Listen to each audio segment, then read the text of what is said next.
នៅក្នុងភាគទី2យើងបានឃើញពីភាពស្មោះត្រង់ដៃថែបរបស់លោកនីកូឡាម៉ាដេរ៉ូដែលបានក្លាយទៅជាខ្នងបង្អែកដ៏រឹងមាំសម្រាប់លោកឆាវេសនៅក្នុងគ្រាដែលមានអាសន្នបំផុតនៃរដ្ឋប្រហារឆ្នាំ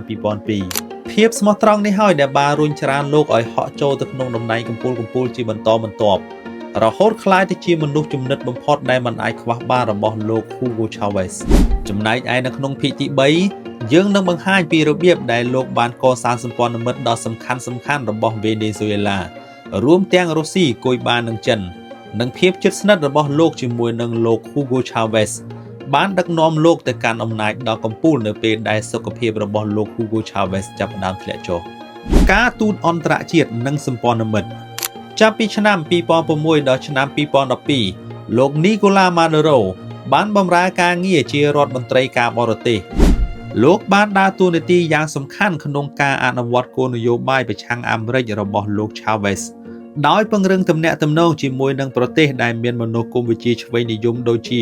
គុយបានិងអ៊ីរ៉ង់បន្ទាប់មកក៏ពង្រីកភាពជាដៃគូជាមួយរុស្ស៊ីនិងចិនដែលជាប្រភពដ៏សំខាន់នៃជំនួយយោធានិងការវិនិយោគតាមរយៈការងារនេះលោកបានក្លាយទៅជាតំណាងដែលលោក Chavez ជឿទុកចិត្តបំផុតក្នុងការចរចាអន្តរជាតិតួនាទីជាអ្នកថែទាំលោក Chavez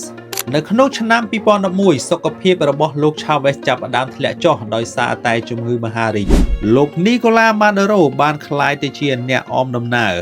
និងជាអ្នកថែទាំផ្ទាល់របស់លោក Chavez ក្នុងការធ្វើដំណើរទៅព្យាបាលនៅប្រទេសគុយបា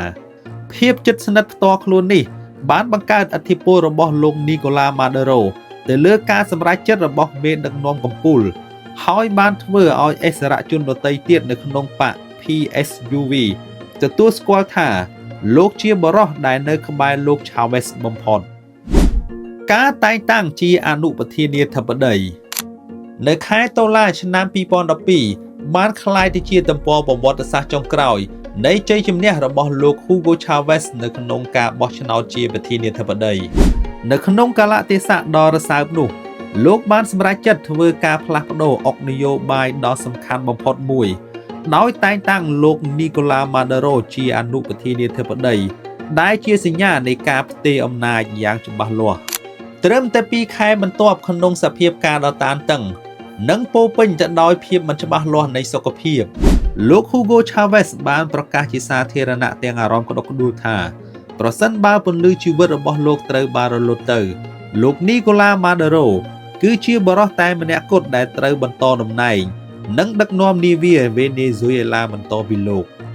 ការស្នងតំណែងបន្ទាប់ពីមរណភាពលោក Chavez នៅថ្ងៃទី5ខែមីនាឆ្នាំ2013គឺជាថ្ងៃដែលពិភពលោកបានឮដំណឹងដ៏រន្ធត់មួយគឺលោក Hugo Chavez បានទទួលមរណភាពដើម្បីឲ្យស្របតាមបណ្ដាំចុងក្រោយលោក Maduro បានសម្បត្តិចូលកាន់តំណែងជាប្រធានាធិបតីបណ្ដោះអាសន្នទាំងក្នុងស្ថានភាពដែលប្រទេសជាតិកំពុងស្ថិតនៅក្នុងភាពសោកសៅប៉ុន្តែអំណាចនេះមិនមែនជារឿងងាយស្រួលឡើយព្រោះលោកត្រូវប្រឈមមុខជាមួយនឹងសមរភូមិបោះឆ្នោតដ៏ក្តៅគគុកមួយនៅខែមេសាជាមួយនឹងមេដឹកនាំបកប្រឆាំងគឺលោក Henrique Capriles លទ្ធផលបានបង្ហាញពីការប្រកួតប្រជែងគ្នាយ៉ាងប្រផិតប្រផោយបំផុតដោយលោកនីកូឡាម៉ាដេរ៉ូឈ្នះនៅក្នុងសម្លេងតិចជាង 2% ដែលជាចំណុចចាប់ផ្ដើមនៃព្យុះនយោបាយការចោទប្រកាន់ពីការបន្លំសន្លឹកឆ្នោតនិងភាពចម្រូងចម្រាសនយោបាយជាលើកដំបូងនៃអាណត្តិរបស់លោកនៅទីបំផុតលោកនីកូឡាម៉ាដេរ៉ូបានសម្រេចនៅគោលដៅចុងក្រោយរបស់លោកគឺក្លាយទៅជាអ្នកដឹកនាំកំពូលនៃប្រទេសវេណេស៊ុយអេឡាប៉ុន្តែអំណាចដែលលោកទទួលបានពីលោក Chavez មិនមែនជាផ្លូវដែលក្រាលទៅដោយផ្កាកុលាបឡើយវាគឺជាដំឡូងក្តៅនៅក្នុងគ្រាដែលប្រទេសជាតិកំពុងស្ថិតនៅក្នុងរបបដ៏គ្រោះថ្នាក់បំផុតនៅពេលដែលសសរទ្រូងនៃសេដ្ឋកិច្ចជាតិគឺតម្លៃប្រេងបានដួលរលំយ៉ាងគំហុកដែលមិនធ្លាប់មានវេណេស៊ុយអេឡាក៏បានចាប់ផ្ដើមបាត់បង់លំនឹងនៅក្នុងភាគទី3គឺខ្ញុំសូមបញ្ចប់ត្រឹមតែប៉ុណ្ណេះសិនចំណែកឯនៅក្នុងភាគទី4យើងនឹងបង្ហាញពីភាពបរាជ័យខាងសេដ្ឋកិច្ចនិងការសម្រេចចិត្តនយោបាយដ៏ចម្រូងចម្រាសដែលបានរុញច្រានប្រទេសមហាអំណាចខាងប្រេងមួយនេះឲ្យធ្លាក់ចូលទៅក្នុងជ្រោះវិបត្តិនៃមនុស្សធម៌និងការងើបឡើងមកវិញនៃរបបដឹកនាំផ្ដាច់ការក្រោមការដឹកនាំរបស់បរិះបន្តវេនរូបនេះ